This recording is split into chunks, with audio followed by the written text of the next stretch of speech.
Amado e bondoso Pai, querido e bondoso Jesus, agradecidos somos por esta caminhada que tem nos trazido ao longo dessa existência. Obrigado, Senhor, por todos os dias fazer com que os nossos olhos e a nossa consciência desperte, enxergando horizontes mais claros e dias mais iluminados. Obrigado, Senhor, pelo cantar dos pássaros, que por vezes nos alegra e por outros até irritação ocorre. Obrigado, Senhor, pelo agito das ruas, das cidades, dos trabalhos e da própria vida. Mas obrigado acima de tudo, Senhor, pelos inúmeros momentos em que precisamos vencer as nossas tendências, os nossos medos, as nossas angústias.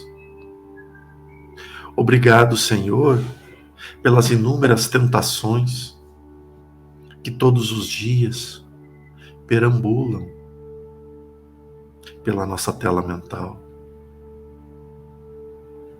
Obrigado, Senhor, pelos inúmeros irmãos, ainda como nós, equivocados em muitas ações, se aproximam, nos ensinando o momento da alegria, o momento do pesar e o momento da busca. Permita, Senhor Jesus, amado e bondoso Pai, que com o auxílio dos benfeitores que nos envolvem,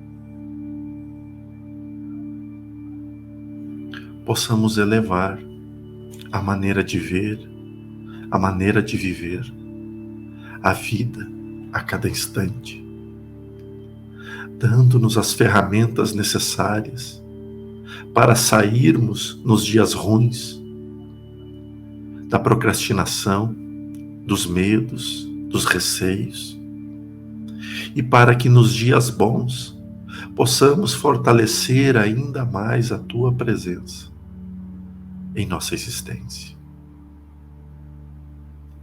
Permita que todos aqueles que enfrentam as duras provações do espírito e da matéria encontrem, Senhor, a Tua presença sempre ao lado, para que possa ser sentida, vivenciada,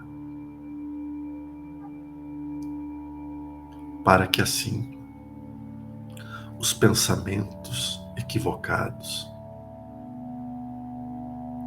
não tenham ação sobre a nossa existência e sobre as nossas escolhas. Agradecido sempre, Senhor, por tudo que tem nos sido dado, eu rogo o auxílio e a bênção de todos estes que nos escutam. Que assim seja.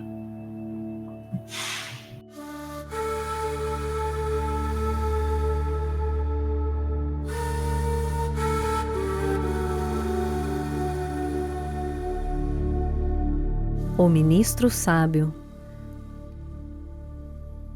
Mateus discorria solene sobre a missão dos que dirigem a massa popular, especificando deveres dos administradores e dificuldades dos servos. A conversação avançava pela noite adentro, quando Jesus, notando que os aprendizes lhe esperavam a palavra amiga, narrou sorridente. Um reino existia em cuja intimidade apareceu um grande partido de adversários do soberano que o governava. Pouco a pouco, o espírito de rebeldia cresceu em certas famílias revoltadas, e há breves semanas, toda uma província em desespero se ergueu contra o monarca, dificultando-lhe as ações. Naturalmente preocupado, o rei convidou um hábil juiz para os encargos de primeiro-ministro do país, desejoso de apagar a discórdia. Mas o juiz começou a criar quantidade enorme de leis e documentos escritos que não chegaram a operar a mínima alteração. Desiludido, o imperante substituiu-o por um doutrinador famoso. O tribuno, porém, conduzido à elevada posição, desfez-se em discursos veementes e preciosos que não modificaram a perturbação reinante.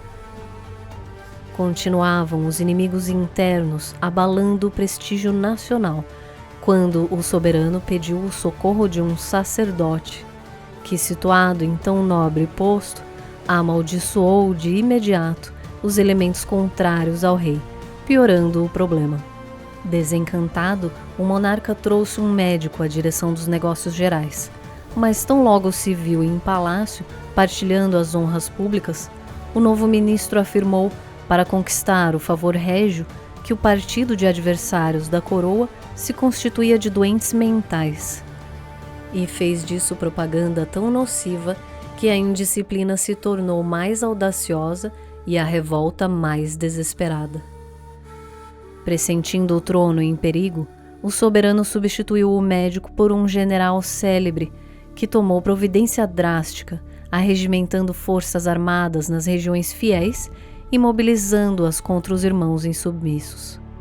Estabeleceu-se a guerra civil. E quando a morte começou a ceifar vidas inúmeras, inclusive a do temido lidador militar que se convertera em primeiro-ministro do reino, o imperante de alma agitada convidou um sábio a ocupar-se do posto então vazio. Esse chegou à administração, meditou algum tempo e deu início a novas atividades. Não criou novas leis, não pronunciou discursos, não censurou os revoltosos, não perdeu tempo em zombaria e nem estimulou qualquer cultura de vingança. Dirigiu-se em pessoa à região conflagrada a fim de observar-lhe as necessidades. Reparou aí a existência de inúmeras criaturas sem teto, sem trabalho e sem instrução, e construiu casas, criou oficinas, abriu estradas e improvisou escolas, incentivando o serviço e a educação, lutando com valioso espírito de entendimento e fraternidade contra a preguiça e a ignorância. Não transcorreu muito tempo e todas as discórdias do reino desapareceram, porque a ação concreta do bem eliminara toda a desconfiança, toda a dureza e indecisão dos espíritos enfermos e inconformados. Mateus contemplava o Senhor embevecidamente, deliciando-se com as ideias de bondade salvadora que enunciara. E Jesus, respondendo-lhe a atenção com luminoso sorriso, acrescentou para finalizar: o ódio pode atear muito incêndio de discórdia no mundo, mas nenhuma teoria de salvação será realmente valiosa sem o justo benefício aos espíritos que a maldade ou a rebelião desequilibraram. Para que o bem possa reinar entre os homens, há de ser uma realidade positiva no campo do mal, tanto quanto a luz há de surgir, pura e viva, a fim de expulsar as trevas. Quer começar, Robson? Muito bem.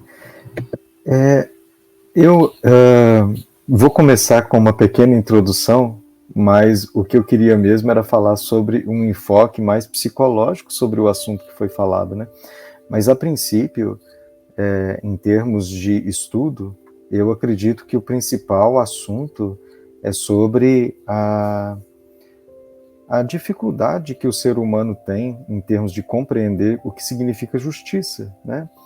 Então, a gente vê, em termos de estrutura cultural do planeta, né, material, toda essa necessidade de existir fórum, de existir delegacia, de existir polícia, de existir presídio, de existir toda uma série de coisas para disciplinar os outros, né? E toda uma tentativa de organizar a sociedade em termos de castigar quem está errado. E aí, na hora que a gente parte, né, desse ponto de vista que eu vou castigar quem está errado para poder coibir o comportamento errado, eu esqueço que às vezes esse comportamento errado vai aparecer assim mesmo. Então, por isso que mesmo quando uma sociedade é muito estruturada, né, e tem muito uma força policial poderosa e muito eficiente, mesmo assim a criminalidade não desaparece, né? Porque as pessoas, elas estão comportando porque elas estão presas numa camisa de força que não deixa elas expressarem os instintos e os desejos, né? Funciona, talvez em grande parte funcione, especialmente se a gente pensar que a gente está num planeta muito atrasado e que tem muita gente que quer fazer muita meleca, né? Mas será que é isso que reflete a evolução, né, de uma cultura ou de uma sociedade, né? Então, acho que o ponto inicial que eu gostaria de falar é esse.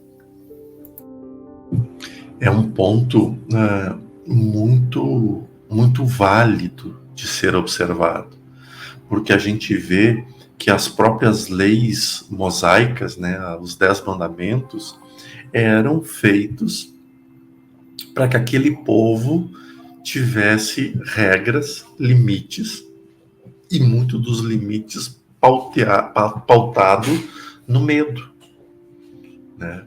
E a gente vê isso das escrituras antigas, temer a Deus, né? E aí Jesus vem e diz que não, que a gente não tem que temer, que a gente tem que amar Deus, né? E não temer Ele, que Ele não se ofende com o que a gente faz, porque Ele sabe a nossa condição de criança, enquanto espiritual.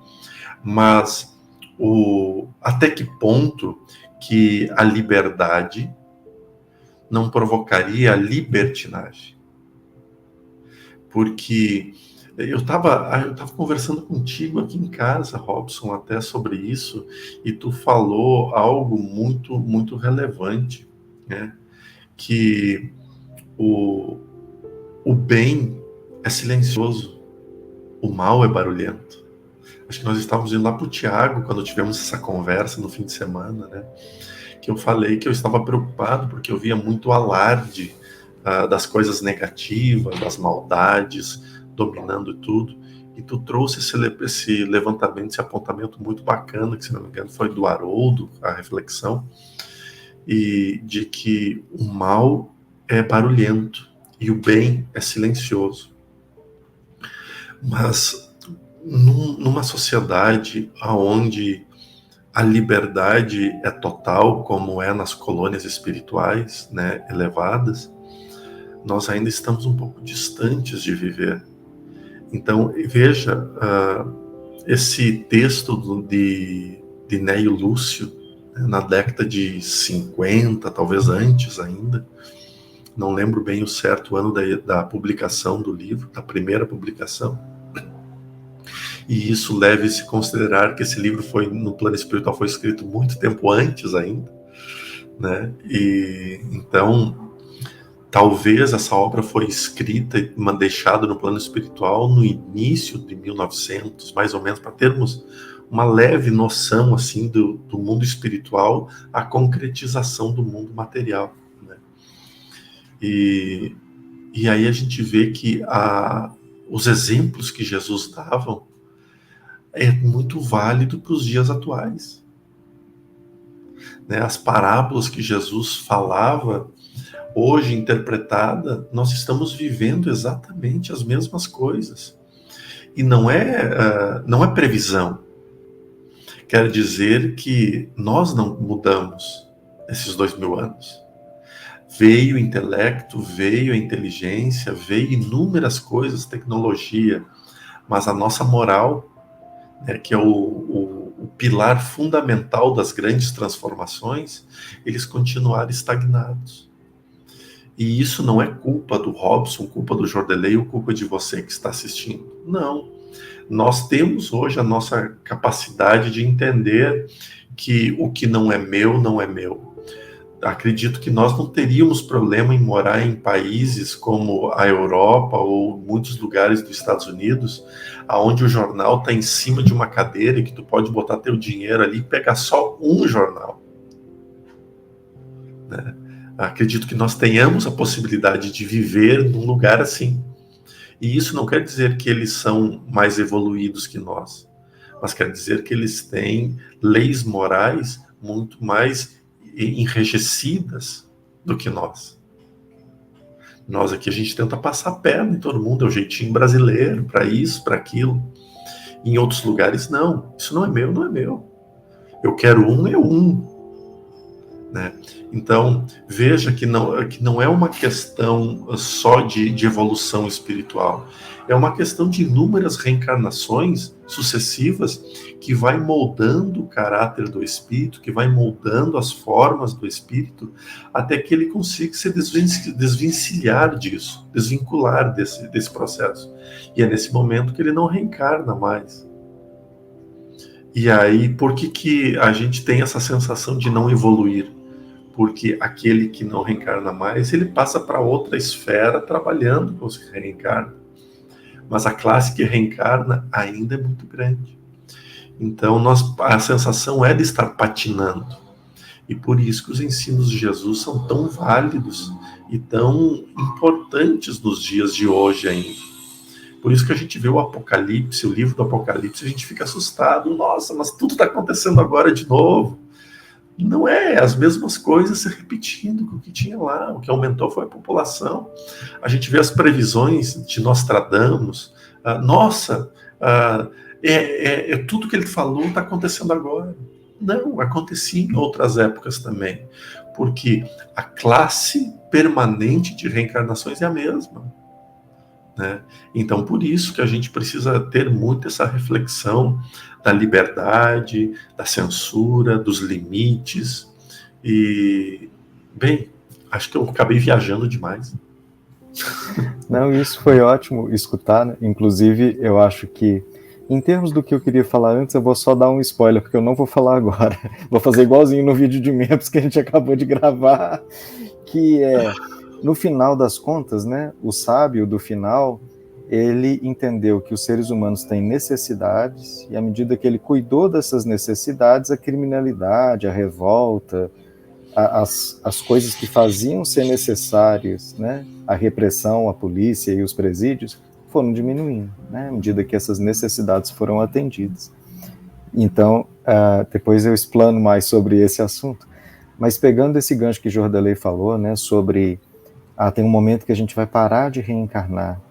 Eu vi uma ideia interessante num livro do espírito José Mário, né, psicografia do Vanderlei Oliveira, que hoje o plano mais denso que está presente aqui no planeta Terra são esses espíritos muito inteligentes que não querem encarnar para poder continuar comandando o astral inferior, né? Isso é o ponto mais denso que a gente tem agora na nossa estrutura.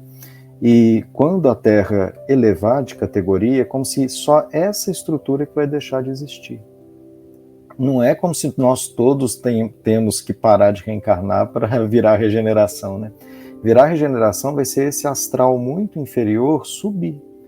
E o que vai acontecer? Essa possibilidade de eu ficar ludibriando a estrutura do planeta e ficar preso na revolta e na inércia, né, não vai existir mais. Então, ou esses espíritos encarnam e encaram a evolução, ou realmente eles vão ter que fazer isso em outro local que não é aqui, porque aqui não vai ter mais esse local muito denso, né? Então, se a gente para pensar assim, nós que já estamos aqui encarnados, a gente já está encarando bem ou mal a encarnação, né? Assim, às vezes uns querendo mais, outros querendo menos, mas a gente está encarando. Então é como se a gente já está nessa estrada, nessa direção, né? Então a gente já está num processo evolutivo muito favorável. E a gente percebe isso, que a maioria das pessoas está nesse processo evolutivo favorável. Mesmo essas pessoas que ficam fazendo muito barulho no mal, elas sofrem pra caramba, né? E só delas estarem nesse ponto de terem que encarar isso, e encarar esse sofrimento, elas já estão na estrada, né? Exatamente. É que tem uma serra ligada aqui, então eu vou desligando o microfone. Meus queridos irmãos, muito obrigado por estarem, ter reservado esse tempo do domingo de vocês para estar conosco. Muita luz, muita paz e uma semana cheia de bênçãos. Obrigado, Robson.